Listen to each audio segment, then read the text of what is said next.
안녕하세요. 2023 코드 엔진 컨퍼런스의 디어스 어택 이스테드 무선 네트워크 취약점과 CSA 발표를 시작하겠습니다. 먼저 발표자 소개입니다. 제 이름은 정승원이고 BOB 11기 보안제품 개발 트랙 수료생입니다.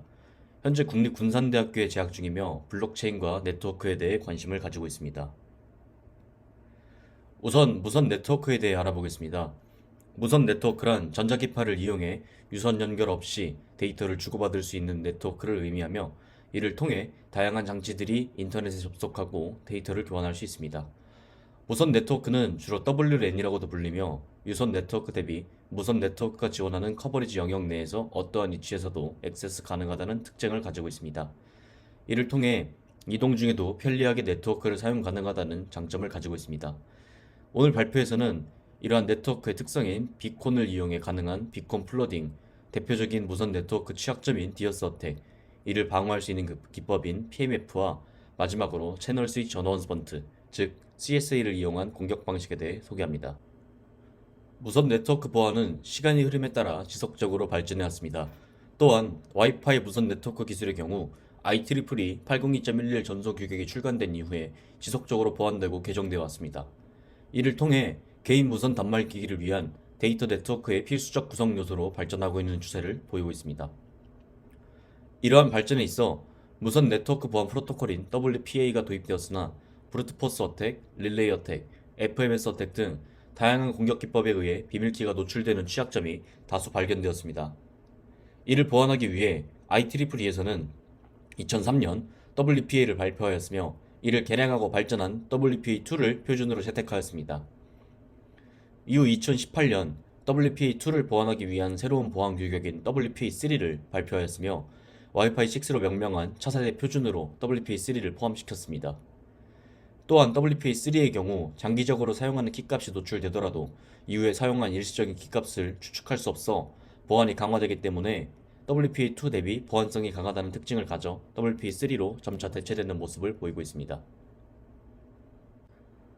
802.1x의 경우 네트워크 보안 프로토콜로서 유선 및 무선 네트워크에서 스테이션의 인증과 접근 제어를 위해 사용됩니다. 이를 통해서 네트워크는 신뢰할 수 있는 스테이션이 접근할 수 있도록 보호되며 802.1x는 주로 이더넷 및 와이파이 네트워크에서 사용자의 로그인 정보, 디바이스 인증서 혹은 기타 인증 방식을 이용해 스테이션을 인증합니다. 802.1x의 경우에는 포트 기반의 접근 제어를 가능하게끔 하는 인증 구조를 뜻하며 프로토콜의 구현 스펙을 말하는 것은 아니고 프레임워크를 의미합니다. 따라서 802.1x의 인증을 위해선 인증을 요청하기 위한 스테이션, 인증에 대한 프록시 역할을 수행하는 AP, 인증 데이터베이스가 저장되어 있는 레디우스 서버가 필요합니다. 그럼 비콘 플러딩에 대해 알아보겠습니다. 비콘 플러딩의 경우 무선 네트워크 공격 중의 하나로 AP가 주변에 대량의 페이크 비콘 프레임을 보내는 공격입니다. 해당 공격의 경우에는 네트워크의 가용 대역폭을 고갈시켜서 레이턴시를 증가시키거나 도스 상태를 유발해 무선 네트워크의 정상적인 동작을 방해합니다. 일반적으로 무선 네트워크의 경우엔 정기적으로 비콘 프레임을 전송해 네트워크의 존재를 알리고 스테이션이 네트워크에 연결할 수 있도록 합니다. 비콘 프레임의 경우에는 앞서 설명드렸던 것처럼 SSID, 신호 세기, 보안 설정 등의 정보를 포함하고 있는데 공격자는 이러한 비콘 프레임을 이용해 비정상적인 방법으로 네트워크를 공격할 수 있습니다. 비콘 플로딩 공격의 경우엔 공격자가 여러 개의 가짜 AP를 생성하고 각각의 AP에서 대량의 페이크 비콘 프레임을 연속적으로 전송하는 방식으로 이루어집니다. 이 페이크 비콘 프레임의 경우엔 네트워크의 정상적인 비콘 프레임과 유사한 형식으로 구성되어서 스테이션을 혼동시키게 됩니다. 그림에서 볼 수 있는 것처럼 AP가 스테이션에서 비콘 프레임을 전송시키는 것처럼 어태커가 악의적으로 비콘 프레임을 전송시키는 방식으로 구현이 가능합니다. 또한 와이어샤크를 통해 패킷을 살펴봤을 때 인포메이션에 SSID가 키트리 데브 5로 나와 있는 모습을 확인할 수 있습니다. 또한 비콘 프레임의 영역을 살펴봤을 때 브로드캐스트를 통해 지속적으로 자신을 알리는 내용도 포함되어 있습니다. 오른쪽 사진을 보면 비콘 플러딩을 통해 만들어진 AP들을 기기를 통해서 확인할 수 있는데 앞서 설명한 것처럼 페이크 비콘 프레임이기 때문에 임의로 생성한 AP에 접속하더라도 정상적인 통신이 이루어지지 않아 네트워크는 연결되지 않았기 때문에 인터넷은 사용이 불가능합니다. 그럼 다음으로 핸드오버 과정을 알아보겠습니다. 앞서 설명한 것처럼 AP는 자신이 누군지 알리기 위해 스테이션에게 비콘 프레임을 전달하면서 연결이 시작되는데요. 프로브 리퀘스트 프레임, 프로브 리스폰스 프레임을 통해 각각의 정보를 전달하는 과정을 거칩니다. 우선 프로브 리퀘스트 프레임을 통해 스테이션이 주변에 있는 AP들에 대해 정보를 요청하기 위해 브로드캐스트로 전송되며, 해당 프레임에는 스테이션의 맥 주소, 지원하는 전송률, SSID 등의 정보가 포함될 수 있습니다. 또한 AP는 프로브 리퀘스트를 수신한 다음 프로브 리스폰스를 전송하여 스테이션에게 네트워크에 대한 정보를 제공하는데, 이때 서비스 제공 가능 여부를 확인한 뒤에 스테이션에게 패킷을 전송하게 됩니다. 프로브 리스폰스 프레임에는 AP의 맥 주소, 지원하는 전송률, SSID, 암호화 설정 등의 정보가 포함되며, 스테이션은 프로브 리스폰스를 수신한 다음 해당 AP에 연결하거나 다른 AP에 대한 정보를 비교하여 연결할 AP를 선택할 수 있습니다. 이후 AP와 스테이션 간의 인증 과정을 거치게 되며 무선 네트워크에 접속하기 위해 스테이션과 AP가 상호작용하는 절차를 가지게 됩니다. 대체로 인증 프로토콜의 경우에는 WPA2 또는 802.1x 기반의 WPA2 엔터프라이즈가 사용됩니다. 과정으로는 Authentication Request Response, Association Request Response, EAPOL 데이터 순으로 진행되며, 처음 단계로 스테이션은 Authentication Request를 AP로 전송하여 자신의 신원을 확인하고 네트워크에 접근할 수 있는 권한을 얻는 절차를 가지게 됩니다. 이때 스테이션의 정보 및 인증 방법에 대한 내용이 포함될 수 있으며, AP는 Authentication Request 메시지를 수신하고 스테이션의 인증을 처리하며 인증 결과를 나타내는 Authentication Response 메시지를 생성 후 스테이션으로 전송합니다. 이후 스테이션은 AP의 SSID를 식별하고 연결을 요청하기 위해 Association Request 프레임을 AP로 전송합니다. AP는 Association Response 프레임을 스테이션으로 전송하여 연결을 수락함과 동시에 WPA2 인증을 요구하게 됩니다. 이때 스테이션은 미리 공유된 암호를 이용해 WPA2 인증 프로세스를 수행하게 됩니다. 이어서 802.1x 무선 네트워크 환경에서는 스테이션과 인증 서버 간 보안적으로 안전하게 통신하기 위해 포웨이 핸드쉐이크 과정을 거치게 됩니다. WPA2 엔터프라이즈와 같은 EAP 기반의 인증 방식이 사용되며, 우선 스테이션과 AP 간 통신 설정부터 시작하게 됩니다.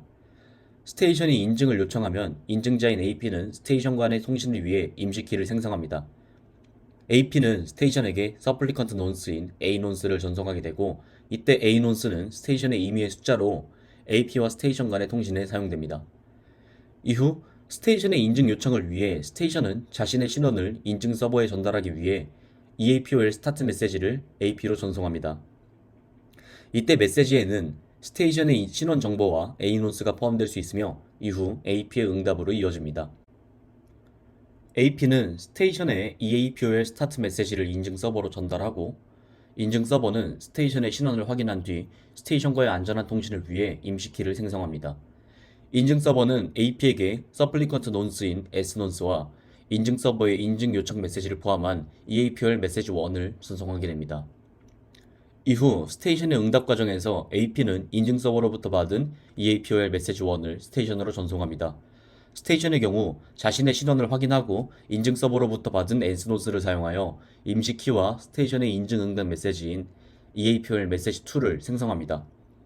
스테이션은 AP에게 EAPOL 메시지 2를 전송하여 인증 서버에게 자신의 신원과 임시키를 알리게 됩니다. 인증 서버가 이 뒤에 확인을 거치게 되며, AP는 스테이션의 EAPOL 메시지 2를 인증 서버로 전달한 뒤 스테이션의 신원을 확인하고 스테이션과의 인증 서버 간 안전한 통신을 위해 임시키를 생성하게 됩니다. 이때 AP에게 스테이션의 신원을 확인한 결과와 인증 서버의 인증 응답 메시지인 EAPOL 메시지 3를 포함해 전송하게 됩니다. 그 다음 스테이션은 AP의 인증 서버로부터 받은 EAPOL 메시지 3를 스테이션으로 전송합니다. 스테이션은 인증 서버의 EAPOL 메시지 3를 받고 자신의 인증 결과를 AP에게 알리는 EAPOL 메시지 4를 생성하게 됩니다. 그 뒤 스테이션은 AP에게 EAPOL 메시지 4를 전송하여 인증 결과를 알리게 됩니다.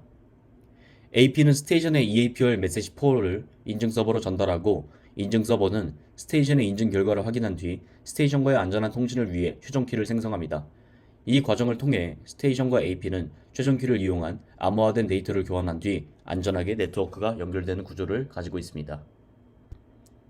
그럼 디어스 어택에 대해서 알아보겠습니다. 간략하게 그림을 통해 살펴보면 먼저 스테이션과 AP가 정상적으로 통신이 이루어져 있다고 가정할 때 어태커가 스테이션이나 AP에게 디어스 패킷을 보내게 되면 비인증 공격에 의해 연결이 해제되는 현상이 발생합니다. 사전에 구성해둔 환경에서 디어스 어택을 날리는 영상을 촬영했습니다. 그래서 실제로 적용되어 있는 무선 네트워크에 접속된 기기를 핑을 통해 확인을 하고 키트리 데브5에 접속되어 있는 모습을 확인할 수 있습니다. 저희가 만들어 놓은 디어스 패킷을 정선시키는 소스 코드를 실행하게 되면 실제로 해당 핑이 차단되고 연결이 종료되는 모습을 볼 수 있습니다. 이전에 영상에서 봤던 것처럼 실제로 연결이 해제되는 모습을 확인할 수 있었는데요. 와이어샤크를 통해서 패킷을 살펴보는 경우에도 인포메이션에 디어센티케이션이라고 표시된 모습을 확인할 수 있습니다. 이러한 현상에 의해 정상적으로 패킷이 전달되는 경우에 연결이 해제되는 현상이 발생하는데, 그렇다면 이러한 디어스 어택을 막을 수 있는 방법은 뭐가 있을까요? 바로 802.11 프레임의 포맷을 살펴보면 됩니다. 802.11은 기존의 데이터 프레임 영역만 암호화했으나 관리 프레임까지 암호화하여 보호할 수 있게 하는 802.11W 프로토콜을 도입했습니다. 따라서 관리 프레임 위조를 통한 공격과 스포핑을 방어할 수 있으며, 디어스 어택의 경우 기존의 AP의 보안 설정과는 관계없이 매니지먼트 프레임 영역이 암호화되어 있지 않아 인증되지 않는다는 취약점을 이용한 공격 방식을 사용했기 때문에 이러한 비인증과 연결 해제에 대한 공격을 방어하는 데 이 아래에 있는 매니지먼트 프레임 영역을 활용 가능합니다. 와이어샤크를 통해 살펴보면 프레임의 RSN 인포메이션 태그의 비트를 확인해 보면 됩니다. 위에 있는 그림의 경우에는 펄스로 표시되어 있는 모습을 볼 수 있고, 아래에 있는 경우에는 true로 구성되어 있다는 모습을 확인할 수 있습니다. 앞서 설명했던 것처럼 디어스 어택의 경우에는 매니지먼트 프레임이 보호되지 않아 어태커가 악의적으로 디어스 패킷을 전송해 공격하는 취약점이기 때문에 추가적으로 매니지먼트 프레임 영역을 보호해야 할 필요성이 충분합니다. 기존의 무선 랜에서는 데이터 프레임만 보호될 수 있었고 관리 프레임과 컨트롤 프레임들은 보호되지 못했지만 IEEE 802.11W에서 일부 관리 프레임을 보호할 수 있는 기술을 표준으로 정했습니다. 또한 이를 보호하여 디어스 어택을 방어하기 위한 옵션이 제공되었으며, 관리 프레임 인증을 제공하여 인증 해제 공격을 포함한 스푸핑 공격 관련을 방지하는 옵션을 PMF라고 합니다. 해당 표를 살펴봤을 때 타입과 서버 타입에 따라 기능과 역할이 달라지게 되는데, 이 중 매니지먼트 프레임 타입이 PMF 옵션입니다. 또한 해당 옵션이 적용된 프로토콜을 앞서 설명했던 것처럼 802.11W라고 부릅니다. 그럼 802.11W가 어떻게 디어스 어택에서 방어될 수 있는지 알아보겠습니다. 우선 어태커가 802.11W가 적용된 AP에게 공격을 시도한다고 가정할 때 AP가 스테이션에게 SA 쿼리 메시지를 전송하게 됩니다. 스테이션은 SA 쿼리에 응답하기 위해 Secure Association, 즉 SA 기능을 이용하여 암호화된 응답을 생성합니다. 스테이션은 응답 메시지를 AP로 전송하게 되며 AP는 수신된 응답을 해동하고 스테이션의 보안 연결 상태를 확인하게 됩니다. 이처럼 PMF가 적용된 802.11W 환경에서는 디어스와 같은 패킷이 오는 경우 SA 쿼리를 통해 조작된 패킷인지 아닌지 확인하는 로직이 존재하게 됩니다. 만약 AP가 스테이션으로부터 디어스 패킷을 받는 경우 AP는 스테이션에게 SA 리퀘스트를 보내 디어스를 보낸 패킷이 해당 스테이션인지 확인하는 절차를 가지게 됩니다. 또한 일정 시간 내에 스테이션이 SA 리스폰스를 전달하지 않는다면 AP는 스테이션과의 연결을 끊어버리게 됩니다. WPA2 PMF 환경에서는 디어스 어택을 실시했을 때 SA 쿼리가 전송되는 모습을 확인할 수 있으며, 이때 SA 쿼리의 경우에는 802.11W 하나의 기능으로 AP가 스테이션으로부터 보안 연결의 유효성을 확인하기 위해 사용된다고 앞서 설명드렸습니다. 또한 SA 쿼리의 경우에는 AP가 스테이션에게 질의하고 스테이션은 적절한 응답을 제공하여 보안 연결의 상태를 나타내기 때문에 디어스 어택으로부터 안전하다는 특징을 가지게 됩니다. 그럼 그림을 통해 살펴봤을 때 앞서 설명했던 것처럼 디어스 어택의 경우에는 스테이션과 AP가 정상적인 연결이 진행되고 있을 때 어태커가 스테이션에게 악의적인 패킷을 보낸다고 설명드렸습니다. 그러나 PMF가 적용되어 있으면은 패킷이 전달되지 않고 정상적으로 연결이 진행되는 현상이 발생합니다. 안드로이드 기기의 경우 모바일 핫스팟 설정을 살펴봤을 때 관리 프레임 보호라는 토글을 활성화시킬 수 있는 모습을 확인 가능합니다. 이를 통해 모바일 기기에서도 PMF 옵션을 켜고 끌 수 있는 802.11W 프로토콜이 적용 가능하다는 점을 확인할 수 있으며, 이를 통해 관리 프레임 영역을 보호함으로써 보다 인증 공격으로부터 안전해질 수 있다는 것을 확인할 수 있습니다. 또한 애플 제품의 가이드라인을 살펴봤을 때 PMF 지원이라는 항목이 명시되어 있는 모습을 확인 가능한데, 802.11W에 정의되어 있는 프로텍티드 매니지먼트 프레임 서비스를 통해 WPA2와 WPA3 수준의 보호를 유니캐스트와 멀티캐스트 프레임까지 확장하여 802.1X 무선 인증 방식을 지원한다고 명시되어 있습니다.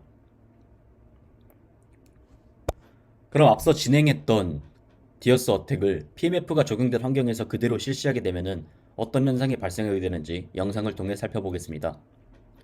그래서 옵션을 살펴봤을 때 PMF 옵션이 적용되어 있는 환경에서 동일한 디어스 어택 패킷을 전송하는 코드를 실행시켰을 때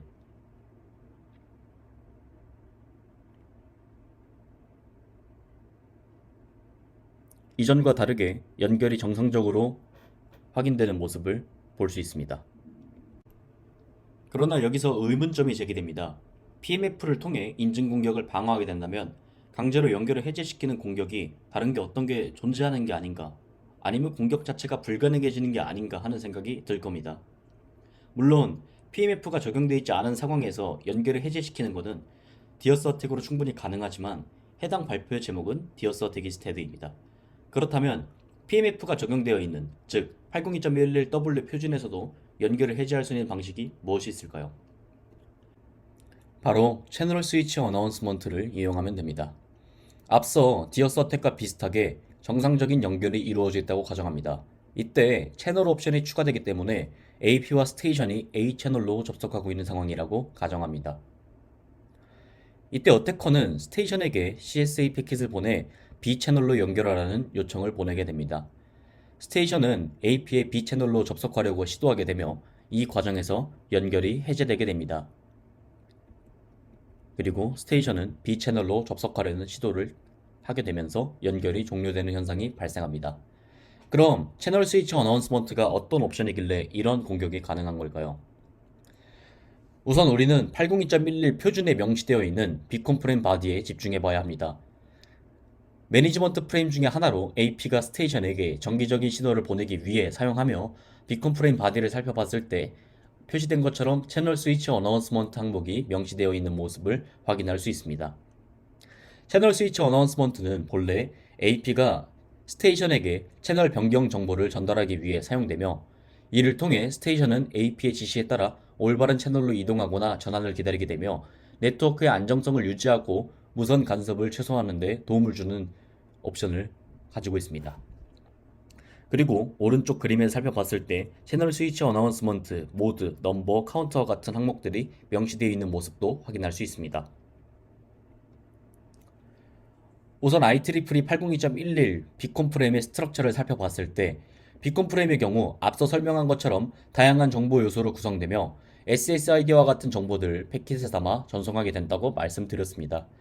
그래서 빨갛게 표시된 이 옵셔널한 영역을 살펴봤을 때 구성되어 있는 채널 스위치 옵션을 사용해 공격을 진행할 수가 있게 됩니다. 채널 스위치 영역은 엘리먼트 ID, 랭스, 채널 스위치 모드, 뉴 채널 넘버, 채널 스위치 카운트 등으로 이루어져 있으며, 엘리먼트 ID의 경우에는 채널 스위치 영역을 나타내는 식별하는 식별자, 랭스는 채널 스위치 영역의 길이, 그리고 채널 스위치 모드는 0과 1로 구분하여 현재 CSA가 적용되어 있는지 아닌지 판단할 수가 있으며, 뉴 채널 넘버는 새로 이동할 채널의 넘버, 그리고 채널 스위치 카운트는 CSA 이벤트의 반복 획수를 나타냅니다. 이 값은 스테이션이 채널 전환을 수행하는 동안 일련의 CS 이벤트를 수신할 수 있도록 도와줍니다. 또한 채널 스위치 영역은 AP가 채널을 변경하려는 경우 스테이션이 이를 인지하고 새로운 채널로 전환할 수 있도록 도와줍니다. 이를 통해 스테이션은 네트워크의 연결을 유지하며 새로운 채널로의 이동을 수행할 수가 있게 됩니다. 이러한 요소들을 이용하여 패킷을 전달한 뒤 비콘 프레임을 전송하게 되면 스테이션은 채널을 오인해 AP와의 연결을 강제적으로 종료되는 공격이 가능하게 됩니다. 또한 해당 기법을 이용하는 경우에 PMF가 적용된 상태에서 WPA2 환경을 포함해 WPA3에서도 적용 가능하다는 점을 확인할 수 있었습니다. 이때 채널 스위치 모드가 0인 경우 CSA에서 제시한 채널에 AP가 존재하는지 확인하지 않고 바로 채널로 이동하게 되고, 채널 스위치 모드가 1인 경우에는 실제로 CSA에 해당하는 채널에 채널 스위치가 일어나기 전까지 아무런 패킷도 보내지 않게 됩니다. 또한 CSA는 비콘 프레임이나 프로브 리스폰스로 전달 가능한 인포메이션 엘리먼트이기 때문에 PMF로 인한 무결성 검사를 바이패스할 수 있습니다. 이러한 CSA 특성을 이용한다면 스테이션의 연결을 강제로 끊고 다시 키 교환을 하도록 해서 패스워드 크랙이나 이블 트윈을 생성해 맨인더미들 공격 등이 가능하게 됩니다. 인포메이션을 통해 SSID를 살펴보면 퍼블릭 와이파이 버스 시큐어, 퍼블릭 와이파이 시큐어, 서울 시큐어 등의 SSID가 보이게 되며, 아래에 와이어리스 매니지먼트를 통해 살펴보면 채널 스위치 어나운스먼트 패킷을 볼 수가 있습니다. 이는 저희가 직접적으로 생성한 AP가 아니고 서울의 길거리에서 쉽게 찾아볼 수 있는 패킷이며, 윕스라는 장비를 통해 보안을 위한 목적으로 CSA 패킷을 전송시키는 모습을 확인할 수가 있었습니다. 그렇다면 어떻게 길거리에서 이러한 패킷을 살펴볼 수 있는 걸까요? 바로 윕스라는 장비를 통해 해당 현상이 왜 발생하는지 짐작할 수 있습니다. 와이파이 연결이 강제로 해제된다는 내용을 서치해보면 쉽게 아래와 같은 글들을 찾아볼 수 있었습니다. 경찰청 근처의 와이파이 방해 전파, 특정 지역을 지나갈 때마다 연결이 끊기는 게 성가시다는 글, 윕스로 인한 와이파이 끊김 현상 해소 기술 개발 등의 커뮤니티와 기사를 통해 무선 네트워크 연결이 강제로 종료되는 문제점들을 쉽게 살펴볼 수 있었습니다. 또한 해외의 경우에는 와이파이 연결을 윕스를 통해 종료시키게 되면 60만 달러의 벌금을 지불하게 한 사례가 존재하고, 기사를 통해 윕스로 이웃 사무실의 AP를 차단하면 안 된다는 글도 쉽게 찾아볼 수 있었습니다. 이처럼 현재도 CSA를 통해 무선 네트워크의 연결을 강제로 종료시키게끔 하는 행위가 비일비재하게 일어나는 것을 확인할 수 있었습니다. 윕스의 본래 기능은 무선 네트워크가 빠르게 보급되기 시작하면서 테더링으로 인한 해킹이나 자료 유출을 방지하기 위해 만들어졌으며, 무선 네트워크의 공격이나 자료 유출에 대해 인가되지 않은 무선 단말기의 접속을 차단하고 보안에 취약한 AP를 탐지하는 것에 있습니다. 외부 공격으로부터 내부 시스템을 보호하기 위해 위협을 탐지하고 사전에 대응하는 시스템이지만, 무분별하게 지속적으로 패킷을 끊게 하는 문제점을 발생시키고 있다는 것을 확인할 수 있었습니다. 앞서 살펴본 실제 사례들을 봤을 때 CSA를 이용한 패킷 전송을 통해 강제로 연결을 종료시키는 행위 자체가 문제가 심각하다고 판단됩니다. 따라서 저희는 이러한 윕스와 동일한 환경을 구성한 뒤 이블 트윈을 만들어 사용자의 패킷을 탈취할 수 있는지에 대한 시나리오를 검증하기 위해서 환경을 구성했습니다. 우선 라즈베리 파이를 통해 서버를 구성한 뒤 지속적으로 CSA 패킷을 전송하는 코드를 작성했습니다. 해당 영상의 경우에는 장비를 통해 구성된 환경에서 지속적으로 CSA 패킷을 전송시킨 다음 연결이 해제되는지 살펴보는 영상입니다.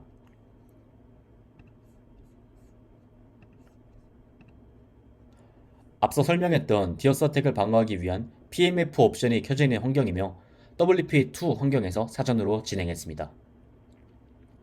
저희가 작성한 코드를 실행시키게 되면 연결이 끊기게 되는 모습을 확인할 수가 있을 것입니다.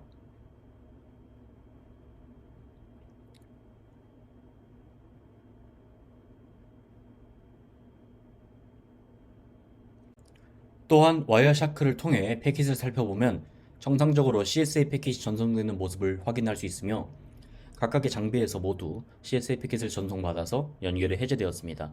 또한 채널 스위치 어나운스먼트의 모드에 1이라고 표시되어 있는 모습을 확인할 수가 있었습니다.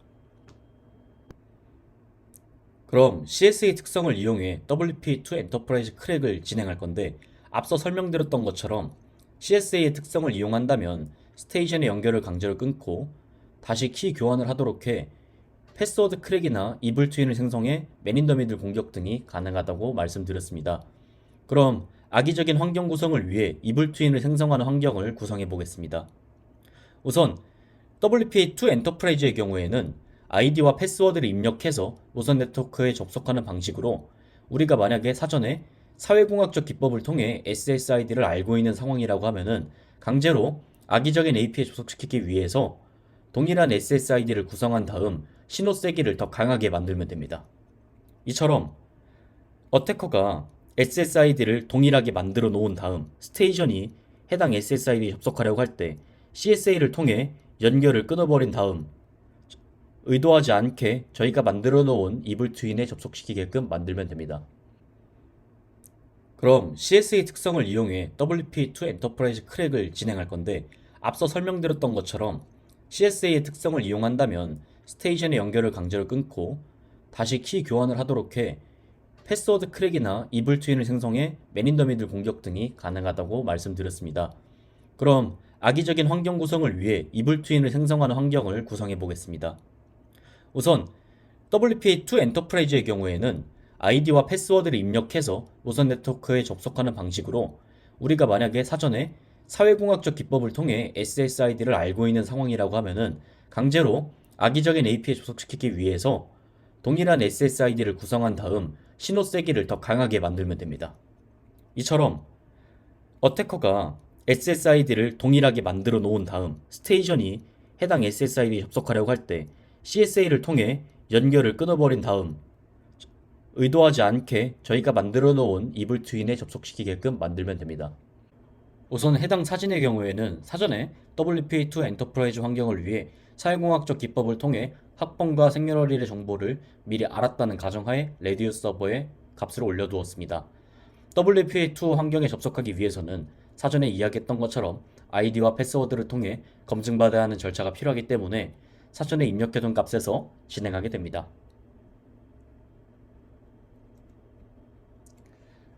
윗 그림을 살펴보면 패킷을 통해 나온 결과 값으로 유저 네임과 챌린지, 리스폰스 값이 정상적으로 출력되는 모습을 확인할 수 있습니다. 여기서 유저 네임, 챌린지, 리스폰스 값을 차례대로 디크립트를 하게 되면 저희 공격자가 원하는 ID 값과 패스워드 값을 정상적으로 탈취할 수 있습니다. 또한 사전에 사회공학적 기법을 통해 미리 패스워드와 아이디의 형식을 알고 있다고 가정한 뒤 딕셔너리를 통해 모든 경우의 수를 다 만들어 둡니다. 이후에 유저네임, 챌린지, 리스폰스를 이용해 디크립트를 실시해 브루트포스를 통해 원하는 값을 찾아내게끔 유도합니다. 앞서 설명한 것처럼 유저네임과 챌린지, 리스폰스 값을 정상적으로 탈취했다면 디크립트를 통해 사전에 입력해둔 딕셔너리 내 정보를 토대로 브루트포스를 진행하게 됩니다. 아래 그림을 살펴보면 정상적으로 아이디와 패스워드 값이 출력되는 모습을 확인 가능하며 WPA2 엔터프라이즈 환경이 적용되어 있더라도 CSA를 통해 연결을 해제한 다음 이불 트윈에 붙게 하면 디크립트를 통해 정보를 쉽게 탈취할 수 있는 모습을 확인할 수 있습니다. 또한 이러한 이불 트윈의 공격 방식으로 WPA2-3가 적용되어 있는 환경에서 WPA2로 다운그레이드하여 공격도 가능합니다. 앞서 설명했던 것처럼 현재 WPA2에서 WPA3 환경으로 대체되어가는 추세를 보이고 있기 때문에 공유기의 옵션을 살펴보면 WPA2와 WPA3가 통합인 WPA2-3 옵션을 확인할 수 있습니다. 이는 구형 기기인 WPA2만 지원되는 환경에서 WPA2-3 환경이 혼재되어 있는 데에서도 접속할 수 있게끔 제공하기 때문에 이처럼 혼재되어 있는 환경에서 강제로 연결을 해제시킨 뒤 WPA2로 강제로 접속하게 하는 취약점으로 연결시킬 수 있습니다. 앞서 설명했던 이불 트윈과 동일한 방식으로 WPA2-3 환경으로 구성되어 있는 AP와 동일하게 SSID를 설정한 뒤 공격을 진행합니다. CSA로 강제로 연결을 해제시킨 뒤 미리 만들어둔 AP로 접속시키게끔 하면 됩니다. 이를 통해 앞서 설명한 WPA2 엔터프라이즈와 같은 공격도 가능하게 되며 PMF가 적용된 WPA2-3 혼자 환경에서도 공격이 가능해지게 됩니다. 해당 영상은 WPA2-3 퍼스널 환경에서 WPA2로 강제로 다운그레이드 시키는 영상입니다.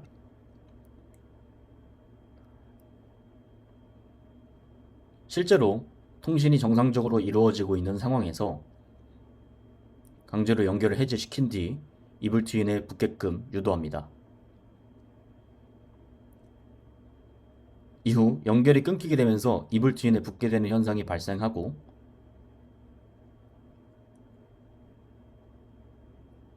다시 연결이 진행되는 모습을 확인할 수 있습니다. 이를 통해 WPA2 환경으로 접속되는 것을 확인할 수 있습니다. 즉, 이불 트윈에 붙어서 통신을 진행하게 되는 모습을 확인할 수가 있었습니다.